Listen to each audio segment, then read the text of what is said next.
басындағы араласпай қойма болар еді, бірақ менде амал қалмады.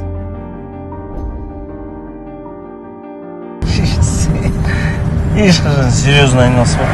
Талай бұқалардың мүйі сұнған. Мен осылар үшін біраз жерге дейін барам. Және осылардың болашағы мен үшін өте маңызды.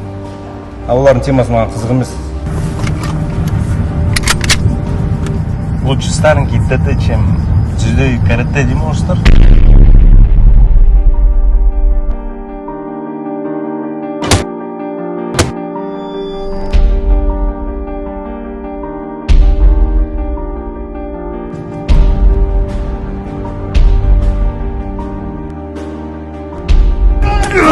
Нахуй! Блядь!